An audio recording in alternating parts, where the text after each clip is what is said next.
Alright guys, BLM here, back with a new video, and in this video I'm back talking about The Circle, where here I'll be reviewing the latest season, Season 5, The Circle Singles, which, despite the fact that they decided to rebrand the season as the single season, I felt like most of the season really just played out exactly how you would expect a Circle season to play out, where this really just felt like more of the same Circle formula that we've seen for seasons on end now. Really, in many ways, my opinions of this season are mostly the same to that of Season 4. A very passable season of reality television, one that continues to have this stale Circle formula, both in terms of its overall presentation, its game format, and also its casting, but still leaves me somewhat entertained through it, where I never found myself bored through watching the show. But I really feel like the show has failed to innovate upon itself, and with that I come out of this experience largely just fine with this season. Now, to run through why, I'll be running through the season from beginning to end, starting off with episode 1, where, again, it's a pretty standard Circle premiere. I mean, we've seen so many of these now, and this one plays out exactly as you would expect, though again, they do introduce the singles theme at the beginning, which is just kind of dumb, as it's not even like everyone here is actually single, it's just that everyone is playing single, which, like, isn't that almost every season anyway? I mean, like, it doesn't really change much here. But again, we get introduced to the cast. Again, a lot of it just feeling like the standard Circle fare at this point. We get Xanthi as this model, and really just feels like a typical early boot on the Circle. We get Brian playing as his daughter and Brittany, who ends up being one of the most generic Circle catfish that could have ever existed.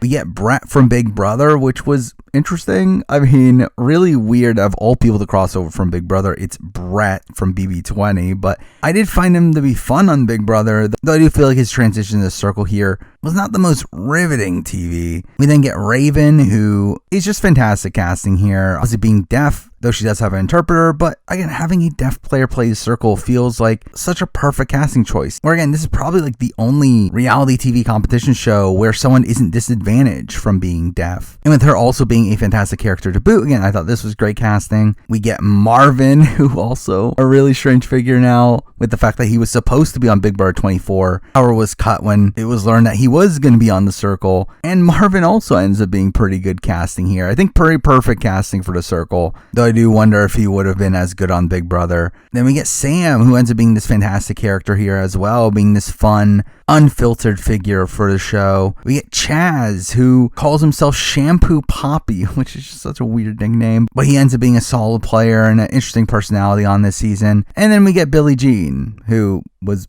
boring, playing as her ex-boyfriend Bruno, and again, another one of the more generic catfish that could exist. And really just in general, I think on this season, the catfish really didn't work as a whole. But really both of these that started the season here end up being pretty big duds on the cast. But obviously we get the initial conversations where we instantly see a bond between Sam and Chaz. We get Brian thinking that Bruno is a catfish right away. And we also get them kind of shoehorning in the singles theme at this point. Something that they don't really do that often on this season, but obviously they do at the beginning here. Though even then, it felt like when the players noticed that everyone was single, none of them really cared. Then we get the initial ratings again, as expected. This is the same premiere format. But as we do get Brett talking about how he's worried that he's going to be targeted because he didn't talk much, which again might be foreshadowing. But following this, we do get the Who Are You game, which ends up being another typical icebreaker game for the premiere. One where really nothing of note really happens here outside of Sam admitting to cheating multiple times. But following this again, get standard conversations between Marvin and Brett where they bro down, though that ends up amounting to nothing here. We get Bruno talking to Xanthi and ridiculously flirting there, which is super cringy. But the episode ends up ending with a bit of a twist to the normal first blocking here, where 2 players will be blocked here, though that obviously means that they're not going to be blocked because they're not going to drop 2 people in the premiere. That's ridiculous. But either way, the people that end up being influencers end up having the people that they placed at the bottom automatically eliminated, which is actually just kind of dumb. I mean, like, what would have happened if both of the influencers had the same people in last place? Like, how would they work around that? Again, it's kind of a dumb format, but it works out for them here, where we do end up going one by one, showing who each player placed in last, and then the reveal if they were an influencer or not, leading to some fun moments here, from Xanthi putting Marvin in last. Also, we have Sam and Brett putting each other in last, with there clearly being like some hostility between the two that didn't seem to come across on screen. But really the nail in his coffin here ends up being Raven, who does end up being an influencer, making Brett the first to be blocked here. Again, unsurprising considering the editing of the episode. But the episode does end on a cliffhanger here of one of Marvin or Chaz being the influencer, with Xanthi and Sam now being the potential boots, where we start episode 2 with Chaz ending up being the influencer and Xanthi being the one blocked. But immediately afterwards, we get the reveal that each boot will meet one player each, only for then to be another alert where Xanthi and Brett are forced to meet each other, where we obviously get the reveal that they're going to be given a second chance playing together as one profile, because obviously, again, this is a twist that we've seen before, and that was obviously what was going to happen here, considering they're never going to waste two people in that premiere there. To the point where, like, again, if I'm in the game, I feel like this should be extremely obvious what is happening here, though it seems like no one really picks up on this. But also, I felt like the Xanthi-Brett relationship here was actually kind of an interesting one, where both of them were not the most riveting TV individually on The Circle, but I did think having them together with very conflicting personalities, of Brett being a bit quieter and more methodical in his approach, while Xanthi is more loud and excitable. I did feel like it led to an interesting dynamic there, and here we see them being given the role of Jennifer, a 51-year-old dog trainer, which they surprisingly do very well at,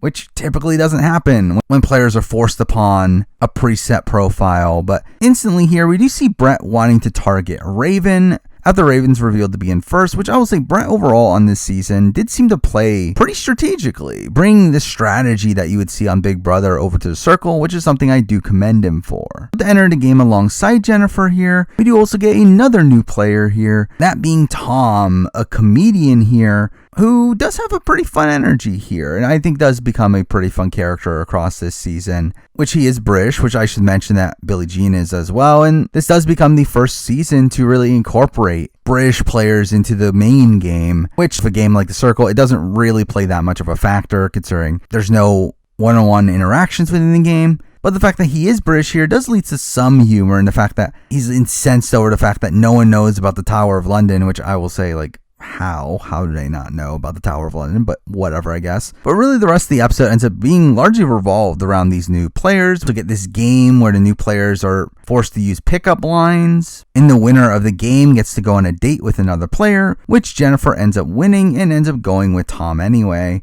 which ends up starting their alliance, and again does add a level of strategy to the game here, especially because we do also see another alliance form in that Marvin ends up making an alliance with Raven and Chaz. But with that, we move to episode 3, where we get the generic new players starting group chats based on gender lines, which was just not interesting at all. But beyond that, we end up seeing Chaz and Sam securing their alliance, which leads to some good moments here and them both revealing their LGBT affiliation there. We do also get a truth or dare game here, which ends up being, again, kind of a lame game. I didn't feel like this one was particularly interesting, though we do get some drama of Brittany, with everyone now knowing that Brittany is a catfish, and she gets declared both boring and annoying, which was kind of humorous. What else there is, Chaz gets some pretty good personal content, talking about losing his brother, whose dream it was to be a nurse, which is the role that he's pretending to be. So again, pretty nice moments there. And also later in the episode, during the spring break party, we get them having to upload their wildest photo,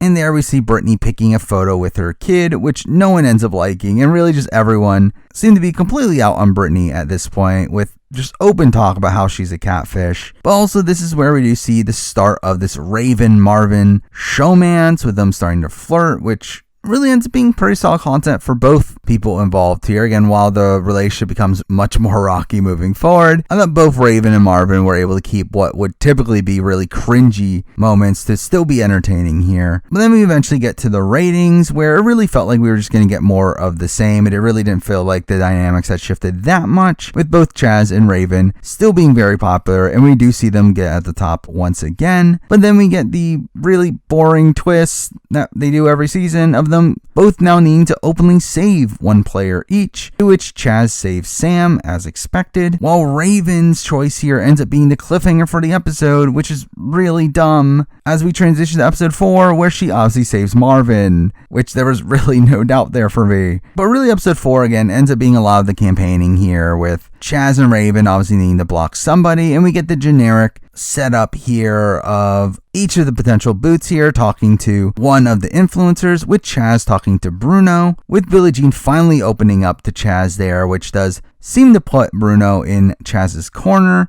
while also Raven and Brittany end up talking, with Raven end up bonding with her as well. Now also along the way we do get another game involving having to make a dating profile for other players, which ends up being kind of boring, though we do see Bruno going for Brittany in this situation, while also having Jennifer going for Raven, though again not really that much drama there. But again we get to the eventual blocking where Chaz and Raven now have differing opinions on who they want to vote out. Though, again, I really felt like there was never truly doubt for me that Brittany was going home, considering the editing of the previous episodes. Though I do find it very interesting Chaz's approach here in getting his way, something that I don't love from like a personal standpoint, though it is a very effective game strategy here in him talking about having to block a person that's going to benefit the entire group over just your personal feelings, which really just as a whole feels very arbitrary and just feels like Chaz trying to get his own way, especially considering like what is Brittany doing that's really harming the rest of the circle. But either way, Brittany gets blocked. But through that, Brian ends up visiting Raven, which does end up leading to a pretty heartwarming interaction between the two. But the episode ends here with the cliffhanger for week 1, that Shuby from season 1 is going to be entering the circle, which really ends up being the bulk of the story of week 2. But before moving on, let's talk about the first boot of the season finally in Brian, who, again, like I just feel like Brian kind of harmed himself by playing a catfish here. Now, obviously, at the end of the day, it is the producer's decision on what you play. However, I feel like Brian would have been someone that would have greatly benefited from just playing himself. He seemed like a very affable guy. I actually thought he had a pretty fun energy, though it just felt like he wasn't really shown on the show that much, mainly because Brittany was kind of isolated from a lot of the conversations. It felt like Brittany was kind of just known to be a catfish because of how generic Brian was playing her, and I feel like that just ends up being underwhelming, considering I feel like Brian could have been a fun character in his own right. But with that, let's move on to episode 5, where again we see Shuby enter the house, where here he is forced to play a catfish, with the circle setting him up with a profile they couldn't see until coming in, with that profile turning out to be Sasha, a 23-year-old blogger, to which we get this funny reaction from Shuby with him instantly freaking out. And I also find this just to be a very strange decision from the circle, where you would think that the circle would want Shuby to do well. However, I really feel like they really set him up for failure here, and really that goes through his entire run on this season, where it really just felt like Shuby had everything go wrong for him here, to where yes, he didn't play that optimally across this season, but I do feel like he really wasn't given much of an opportunity to play well here, considering just how much production seemed to just kind of screw him over of the format he was given. But either way, at the same time, we do also see another player enter the circle, that being Tasha,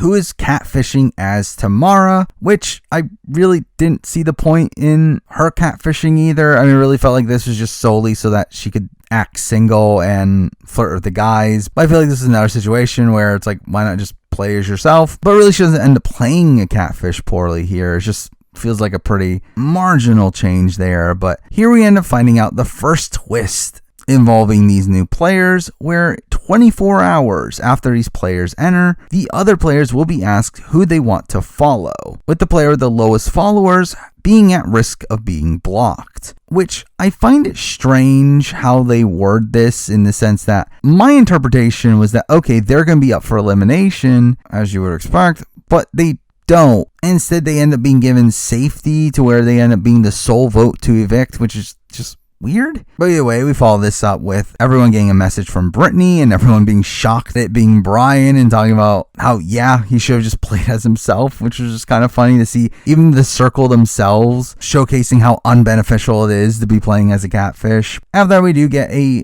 game for the two players to make their first impression, where they get to tell stories and also show off their date night outfit, with Sasha just kind of clearly coming off as a catfish during this, where it seemed like everyone kind of got the sense that, yeah, it's probably a guy pretending to be a girl here. But following this, pretty much the only conversation here that doesn't involve these new players ends up being a pretty interesting one here that has Chaz talking to Tom and Jennifer, where we really see Jennifer doing a very good job at building this relationship with Chaz, showing again Brett and Xanthi doing pretty effective work, working together despite the fact that they did very ineffective work when playing alone. But following this, we do get the reveal that the two new players will also be given one private chat each before the twist plays out, which kind of feels BS. They were only given one player each to talk to. Again, just feeling like another situation here of Shuby being kind of screwed over by a dumb format. But here we have Tamira picking Marvin and Sasha picking Bruno, both of which allowing them to make alliances that will end up giving them the vote of the person that they picked. But eventually we get to the actual twist playing out, where now the players vote, where the majority of the votes go to Tamira, with Shuby only getting the votes of Bruno, as they obviously made an alliance, but also Jennifer.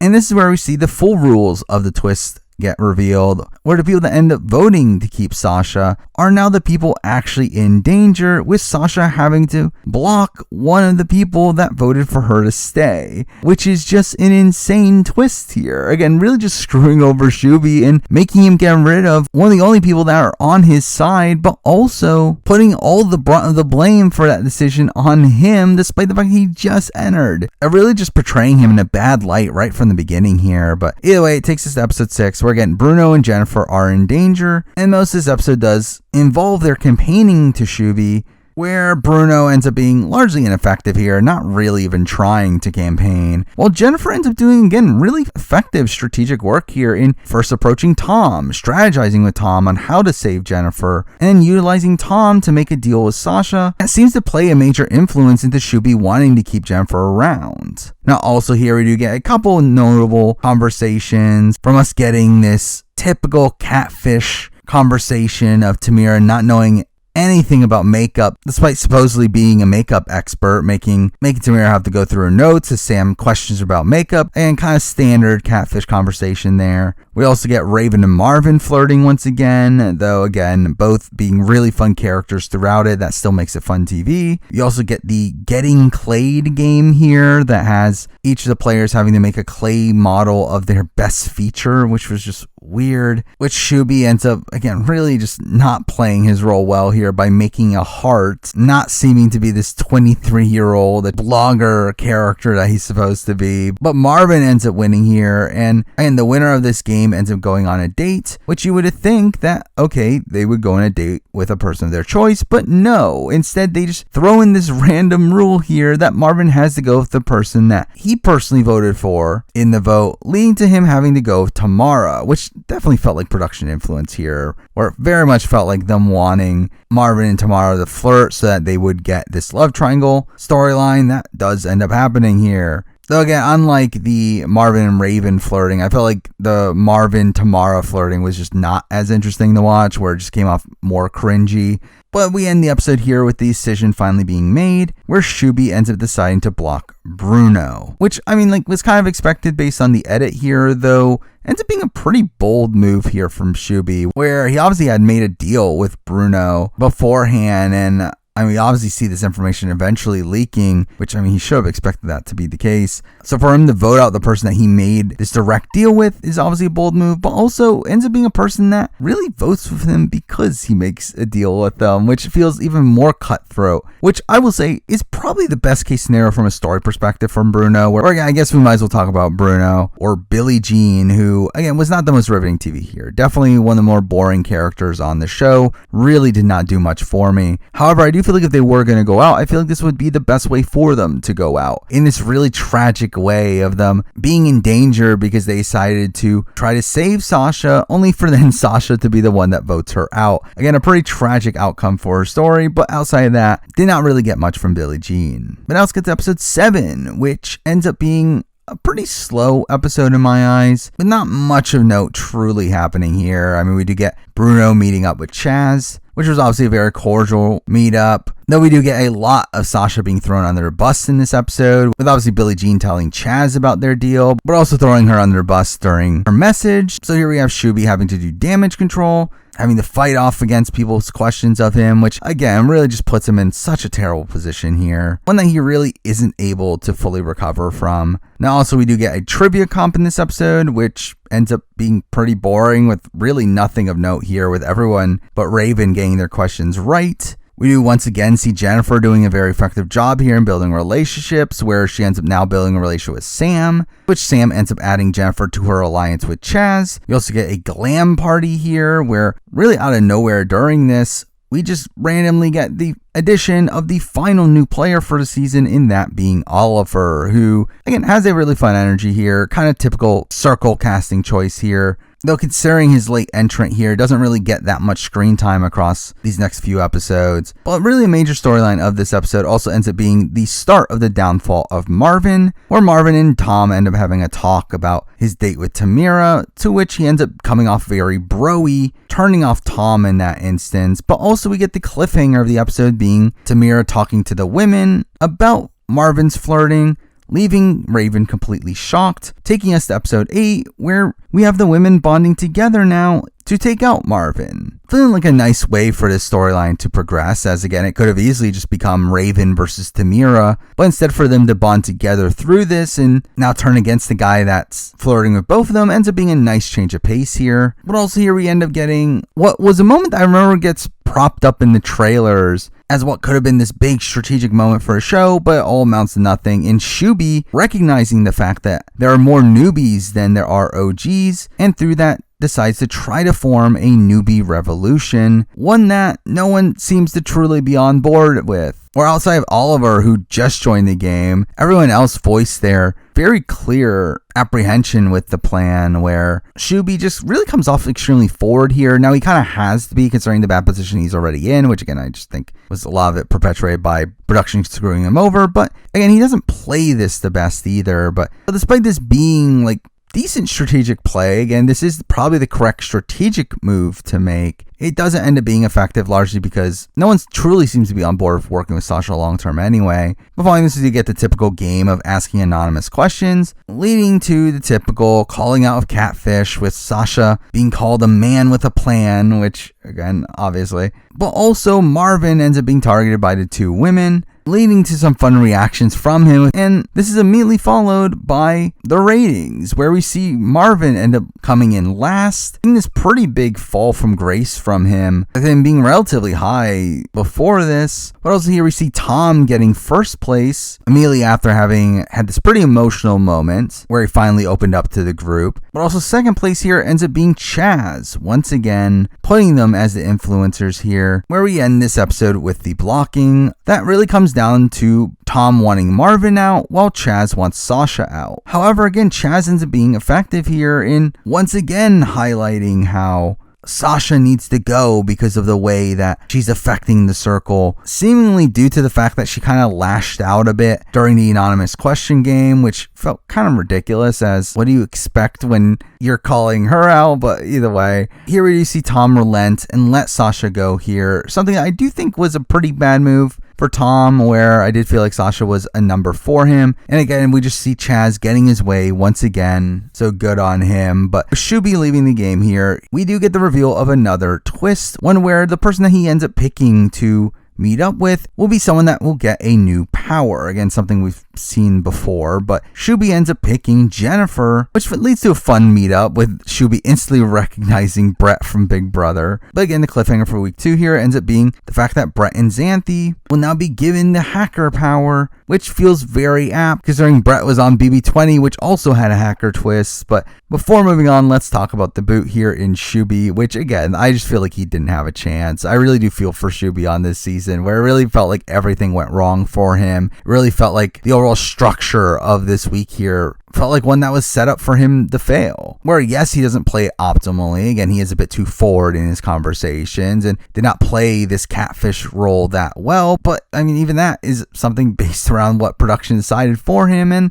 again, I do feel like Shuby had the correct strategic read in the game. He just wasn't able to properly execute it here. But he still ended up being fun TV. Again, week 2 of this show here really just ends up being the downfall of Shuby, which did make for a pretty interesting storyline here. But now for episode 9, which has Brett and Xanthi entering the inner circle where they are declared the hacker. For the following day, they will be given the power to chat with another player, posing as another player, being an interesting power here. Probably one of the few shakeups in the formula that I actually kind of liked on this season, as it does obviously create a lot of drama that really ends up surrounding the entire week's worth of episodes, though at the same time it is one that is just not that helpful, where it is one that it's just so easy for you to get caught in this situation, where once people start talking to each other, it becomes very clear who was the hacker, as you would assume they would eventually talk about the conversations that they've previously had, and through that, this really ends up being a move that almost has all net negatives here, with us seeing that play out across these next few episodes. But following this, we obviously get the Shuby reveal,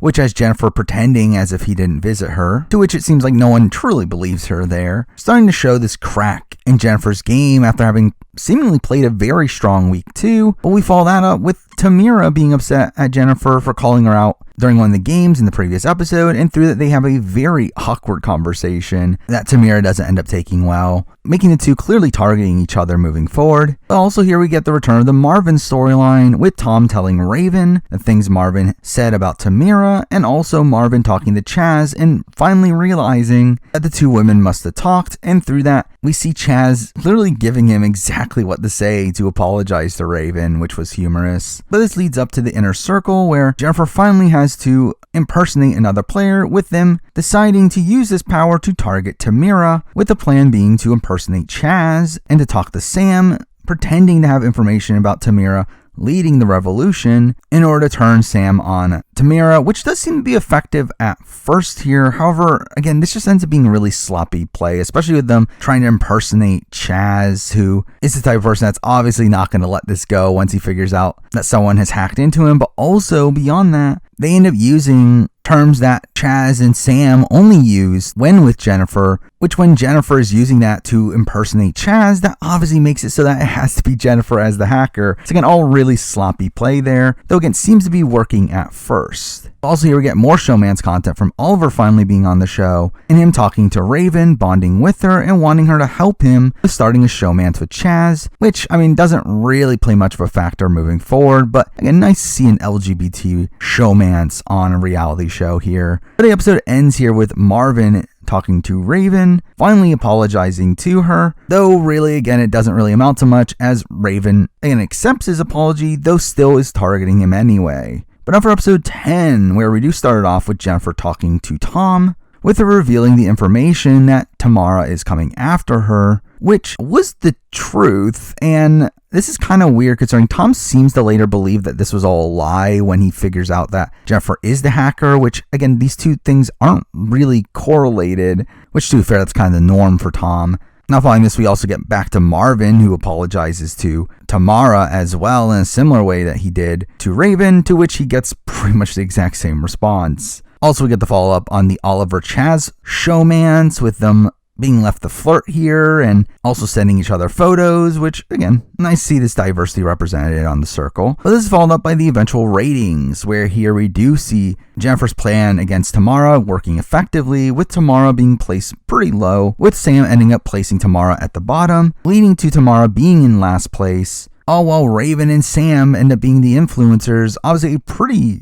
idealistic scenario here for the producers and how all this drama will play out now. But also here we do get the reveal to the other players that the hacker was in the game. Again, being fair to the other players, I do think this is probably the correct decision to tell the other players that the hacker existed. That way also you get more drama from people speculating over who the hacker is. Though it does also, again, greatly minimize the overall power of the hacker, making it way easier to be caught here. As we see happen with Sam finally getting around to talking with Chaz, wanting advice for the eventual blocking, to which Chaz ends up surmising that he was the one that was hacked, leading to them figuring out that it was Jennifer, adding Jennifer to their chat To which we do have Jennifer playing it up as if she mentioned their pet names in the Revolution chat, though Sam instantly thinks she's lying, and again, rightfully, though interestingly, we do see Chaz believe it, seemingly more so wanting to believe it, as it did seem like he had a good relationship with Jennifer, but instead starts to blame Tom at first, though Jennifer ends up playing it off as it being Oliver,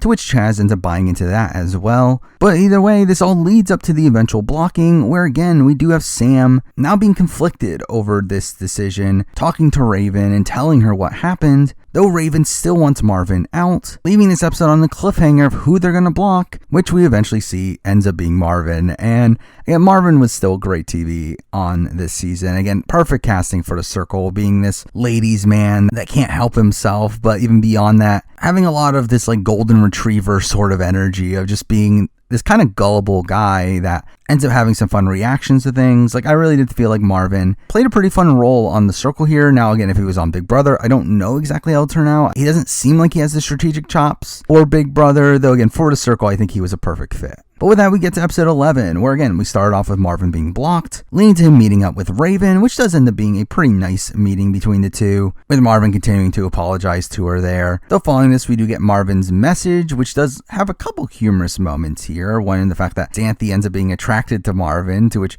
Brett ends up being annoyed, and the announcer says Jennifer's jealous with themselves. We also get Oliver continuing to flirt with Chaz, to which he's annoyed, still thinking Oliver could be the hacker, and also just generally annoyed that Marvin was blocked. This leads up to Chaz taking this out on Tom here, with him knowing that Tom played a role in getting Marvin out, and through that ends up voicing his frustration over him not telling him about the rebellion. To which again, we get a humorous moment of Oliver literally falling out of his chair here. But also Sam ends up being really upset at this as well, which I will say, I don't love how they handled this, where it does feel like both of them are being extremely bitter at the fact that the rookies thought about the concept of coming together, despite the fact that Sam, Chaz, and Raven are 100% working together. Feeling a bit hypocritical there, but again, a lot of this episode still revolves around trying to figure out who the hacker is, with Raven talking to Jennifer, trying to get information out of her, though that ends up leading nowhere.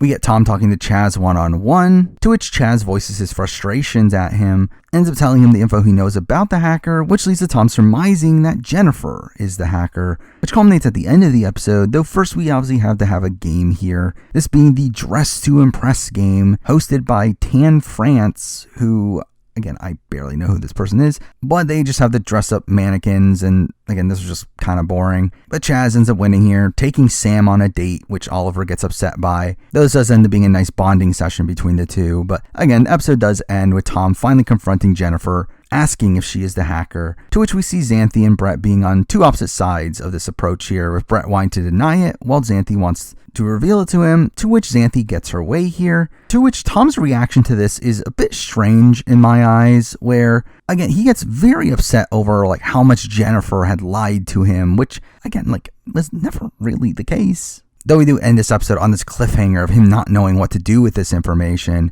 starting episode 12 with him waking up the next morning, realizing that he still needs to remain loyal to Jennifer, as she's the only Alliance member that he has, which leads to interesting results in this episode. Now, Circle ends up dubbing this day Love Day, and through that, we get this segment about each player getting to talk about their experience on the Circle here. We also get messages from home, which is typical of any Circle season at this point. Though in previous seasons, I always felt like these were very spoilery in determining who the winner is going to eventually be, where through these I pegged both Elisa and James as winners for seasons 2 and 3, and then season 4, I felt like it was either Frank or Yu Ling, though this one didn't really play out that way, where I did feel like Chaz and Raven got a bulk of the content here, which did make me pretty convinced that one of the two were going to win coming into the finale. Also, Brett, it's a surprisingly nice moment of his dad talking to him about his mother's death. So again, there were nice moments here, though again, at the end of the day, I don't love these family segments on really any show, but again, progressing, really the rest of the episode revolves around Jennifer and Tom, where you see Chaz talking to Jennifer and Tom, wanting to repair the relationship he has with them,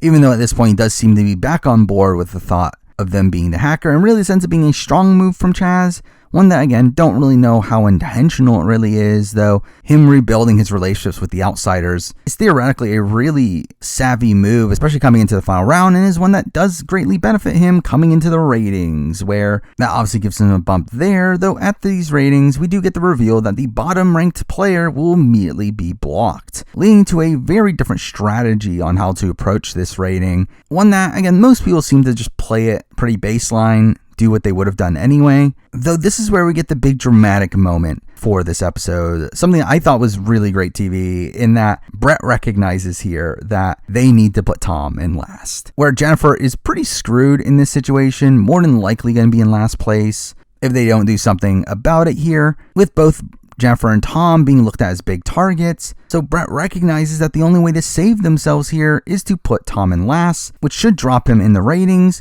and give them a better chance at surviving here, all while Tom is putting Jennifer in first. And again, we get the struggle here with Xanthi not wanting to do it while Brett is trying to convince her to do it, all leading up to this great blindside here where Tom gets blocked, with everyone being shocked at how this happened. Again, being a pretty savvy move from Brett. Now, at the end of the day, it is a very short-thinking move. Obviously, it's a self-preservation move where getting rid of Tom here really leaves it that you have no allies moving forward. And in a game like the Circle, again, it's not a great position to be in, especially with a lot of these people being people that seem to be wanting to vote more genuinely. Though, considering how random of a game this Circle is, again, getting one round forward can still lead to a radical change in the game, especially with us being so close to the end. So again, pretty savvy move there. But here we have Tom getting to meet somebody, and again, there was never really any doubt that he was going to meet Jennifer, to which we get this fun reaction with him seeing that it was Brett and Xanthi all along. But the episode does end with the obvious here, in that the reveal that Chaz, being the top-rated player, is now going to be the secret super influencer and will have the sole vote to block, which ends up happening in the finale. And again, this is the same twist we've seen literally every season. They literally do this every single time. So nothing too shocking here, and nothing too shocking about Chaz being in first, considering, again, he has his allies in Raven and Sam. He just rebuilt his bond with Tom and Jennifer. He also has the relationship with Oliver. So again, really just felt like he was poised to be in first here. Before moving on now, let's talk about Tom, who I thought was a great character here. Again, kind of being this mostly generic, like British comedian figure, but I thought he brought a fun energy to the show. One that felt radically different from most of the other cast members. Also feeling like a somewhat abnormal Circle casting choice here, not being this really over-the-top figure, but one that can still bring this witty humor to the show, and does lead to some interesting TV here, obviously. Like, again, his relationship with Jennifer ends up being really interesting, and his downfall at the hands of Jennifer at the end ends up being really great TV, probably my favorite moment of the entire season, and just being the perfect catalyst for that. Now, I will say that, again, like, I felt like there were certain points in the game where his decision-making was pretty questionable. Again, getting these like weird conclusions from situations that I don't know why he thought the way he did, but still, his blind loyalty to Jennifer, and that ended up costing him there, leads to him having one of the more interesting storylines across this season. But now for the finale, which for the most part, again, just felt very formulaic, felt more of the same. And really outside of the final results, I didn't feel like much of true note came from it, but we started off with Chaz still having to make the decision on who to block, and we very quickly get to the eventual blocking here, where we don't really even get an explanation for Chaz's rationale here, but he does eventually block Oliver, to which they get a pretty standard meetup here. Again, nothing too notable here, though I will say I do feel like this was a questionable move from Chaz in my eyes. Again, getting rid of Oliver, who is someone that seemed to be very much in Chaz's corner, while keeping in the likes of Tamara, someone that he has no real relationship with. And through this comes off as a pretty game-ending move there, with him taking out a number for him and keeping in someone against him. But with that, I mean, let's talk about Oliver, who was fine for the short time he was there. Again, he didn't get that much screen time, though when he was there, he was pretty fun. Though I feel like he's largely going to be somewhat forgettable in the grand scheme of things, just due to the fact that he was the last to enter here and really doesn't play that major of a role on the season. But with that, we get to the final 5, where, again, typical stuff here, last Circle chat, get the final ratings, where nothing too surprising there, outside the fact that we do see Jen talking about how they're going to vote with their heart, which, again, did come off as a big surprise to me. I really did feel like Jen was going to play very strategically, especially after she had just cut Tom in the previous round, but I guess not. And instead, we have them voting genuinely, while we have Tamira talking about voting tactically, though doesn't seem to fully go through it, considering they end up putting Jennifer in fourth, which it's like, why? But through that and us seeing Chaz being put in first by Sam, and Raven also getting a fourth place placement from Jen, I really felt like this was Chaz's game to lose at this point, which does lead to some of the surprise for later on. Also, here we do get the final meeting where first person to enter ends up being Sam, which is pretty much the perfect pick. Again, Sam's such a great person to go to for reactions. So obviously that ends up being pretty fun there, though outside of that, again, nothing of that much note really happens here. I mean, obviously there is the shock at Jennifer coming in and seeing it's the first boots, and we do get a funny little moment of Chaz not even recognizing that they were the first boots until after he had already hugged them. But again, like, really nothing had much of an impact here. And we have Jennifer revealing that they were the hacker, and the show really tries to hype this up as this is going to be a big moment, though it really leads to nothing. Also, Chaz reveals he's a super influencer, though that was also mundane. We get Raven once again talking about representation, which again, nice moment there for Raven. Either way, we get the reunion segment where, again, fun reactions from seeing the cast get together. I still like how this reunion is handled in the modern format of all the players being sequestered and them seeing each other one by one in boot order. Though I will say the questioning itself, again, also came off as largely mundane to me, where nothing of note really happened there outside of us seeing Paris finally getting to talk as himself and him having a fun energy there. But then we get to the results, and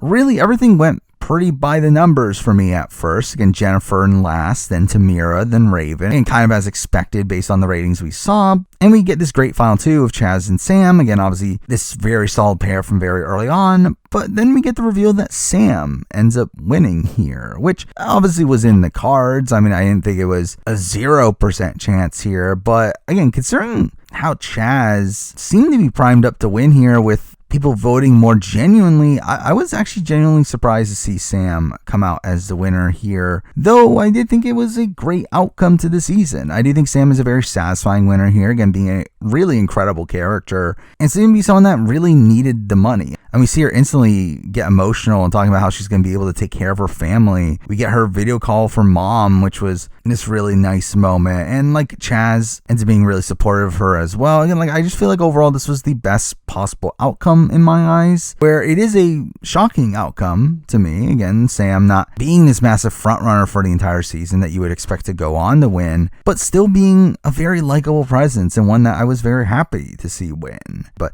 that is the end of the season. Now let's run through the finalists, talking about my opinions on them, starting off with Jennifer, which I guess we'll go through the two individually. So let's talk about Brett first. And again, Brett came from BB20. I knew him from that. Came over to the circle. Seemed to be very underwhelming early on, though I do think when he started playing as Jennifer, I do think he became a bit more interesting in the fact that, again, he brought this very strategic game to the circle. And I did like this aspect of him being like this devil on Xanthi's shoulder, trying to get her to do these like cutthroat strategic moves. I did find that to be pretty interesting. Though outside that, I really don't feel like the circle's a show for Brett. I don't think he's the most riveting TV on the circle, whereas kind of the antithesis to what the circle would typically cast, in him not being this super loud, energetic personality, but I still found him to be somewhat entertaining on the show. And the other person is Xanthi, who I think early on can come off as kind of boring, though again, I think is another one that was kind of propelled by this Jennifer dynamic. I mean, really just in general, I kind of like this dynamic between Brett and Xanthi, where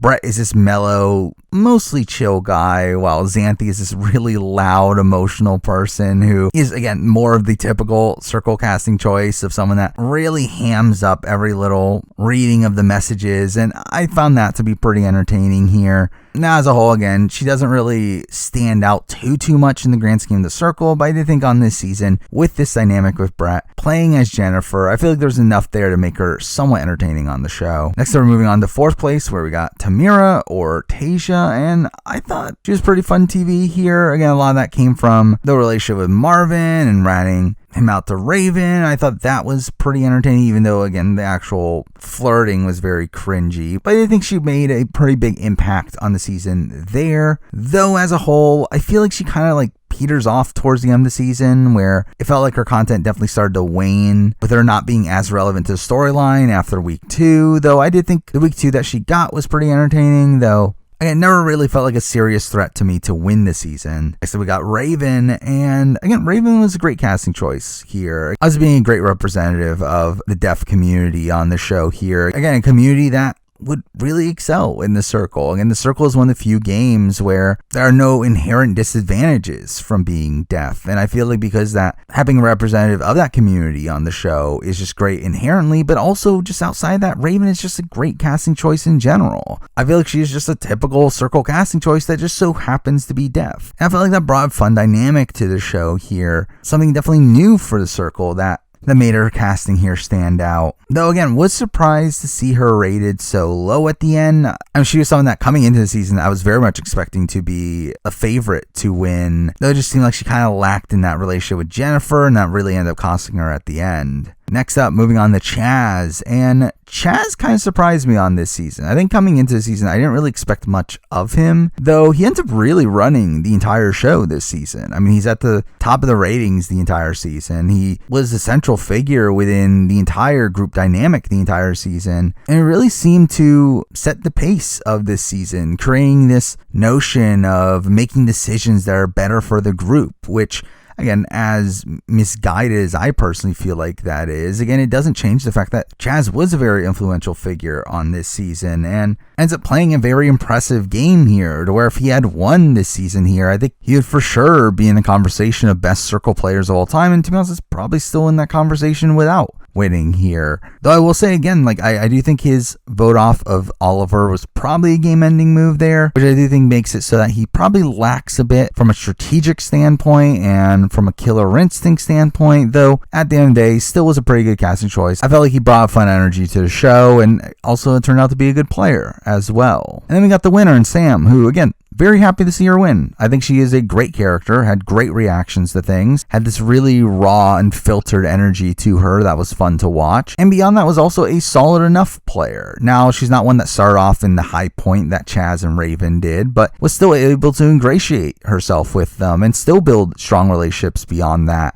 Having a good relationship with pretty much all of the newbies that came in outside of like Sasha, but I really feel like Sam came off as a very likable winner here. One that, despite her not playing the more dominant game that Chaz played, I do think she played a game that very much catered to her skills of just being this raw, genuine person, while also having some good reads at points, like seeming to be the person that fully caught on to Jennifer being the hacker, even in a situation where Chaz seemed to not realize that fact until the very end. So again, overall, I think Sam is a competent player of the Circle, but also a really likable figure that I was pretty happy to see win here. But there we go. I mean, that's the entire season of the Circle, season 5, the Circle singles, which again is such an afterthought here. But as a whole, I mean, Circle season 5, I think it's fine. It's good. I mean, like, again, it's more of the Circle season 4. However, I do think this season probably had slight higher highs to make it slightly above season 4, but really not by much. I think these two seasons are very, very similar. I think the overall approaches to both seasons are very similar, with the same types of people getting to the end and doing well at the very end. I feel like this was probably a more strategy-focused season. I think there was a bit more of a cutthroat nature to some of these people, particularly Jen throughout a lot of the game. And then we also saw